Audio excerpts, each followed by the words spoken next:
Oh, from the radical Islamic terrorists of ISIS to the threats of Iran to the growing challenges from Russia and China. You know, President-elect Donald Trump faces a variety of pressing international issues. So how does the candidate who in the campaign, President Obama, said, quote, doesn't know much about foreign policy or nuclear policy or the world generally, how does he now prepare for those issues as commander-in-chief? Well, Ambassador John Bolton joins us. He is the former U.S. ambassador to the United Nations, senior fellow at the American Enterprise Institute, and Fox News contributor, who, by the way, has been mentioned on the short list as a possible Trump Secretary of State. Ambassador, welcome as always. You know the criticism. They say Mr. Trump will weaken NATO. He's praised Putin, the allegations that Russia interfered to influence our elections, and some of our allies are nervous. What should Mr. Trump do first? Well, I think in many respects he's already doing it. The press reports that he's received calls from a number of foreign leaders, Prime Minister Theresa May of the United Kingdom as one example. So he's begun to talk with these foreign leaders. He's been receiving briefing by the intelligence community during the campaign. And I think coming up to speed on a lot of these issues. So, you know, this is the kind of criticism from Barack Obama that you mentioned. Really is sad that not everybody in the country knows as much as Barack Obama does or as smart as Barack Obama does. And frankly, I won't miss being lectured to when his term in office expires.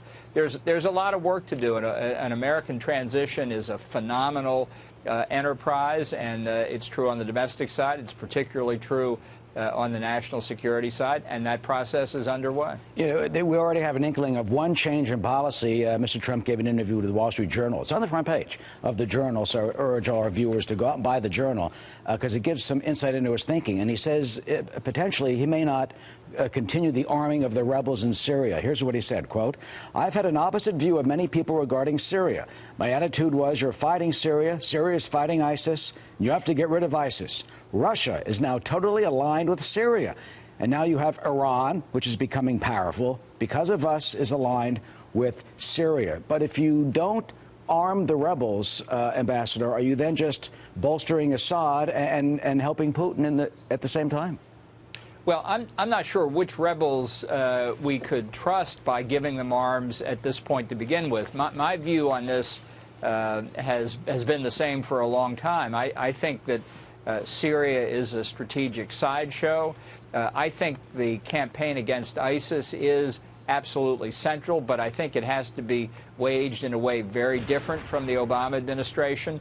This is a multi-sided conflict, so whenever you take out one combatant, you're going to be advantaging others. But the way we eliminate ISIS should be done in a fashion that minimizes the benefit to Iran and to Assad.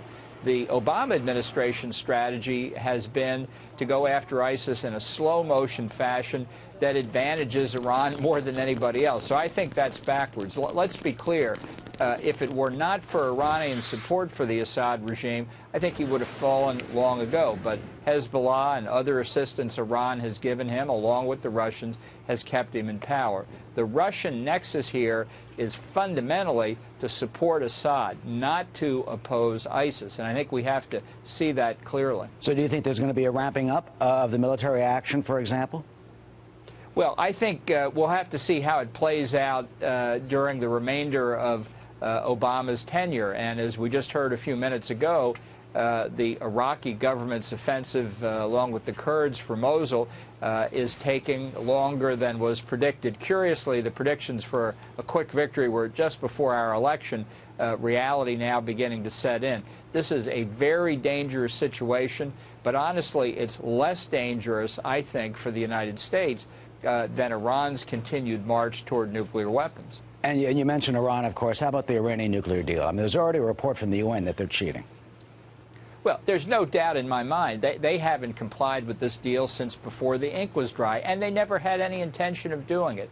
They wanted relief from the economic sanctions. They wanted the unfreezing of potentially $150 billion worth of assets around the world. They got almost all the benefits from the deal at the front end, with their compliance not being monitored effectively. That's why I thought it was such a strategic disaster for the United States, and why we need to abrogate the deal, not that anybody other than the United States and the West is complying with it, as soon as possible in the new administration. And Ambassador, thank you. Finally, I know you're tired of being asked this. You probably walk down the street and people come up to you, go to a restaurant and everyone says something to you about the speculation of a potential Secretary of State position. Any reaction or comment? Well, you know, I need a line that I can use on this until there's a decision from the president-elect. So I think I'll simply say it's premature to speculate about it, and that'll be true right up until it's not premature anymore. All right, no speculation here about this. Ambassador John Bolton. Ambassador, just say you're going to take the call. Whenever it comes, you're going to take the call. Who joins us every Sunday, and we'll be back with us tomorrow at noon. So I hope you are back with us tomorrow at noon, Ambassador, because I would be really PO'd if you're not. All right. I'll be there one way or the other. Ambassador, thank you. See you tomorrow, 12 noon you. Eastern, here on the Fox News Channel. Very good.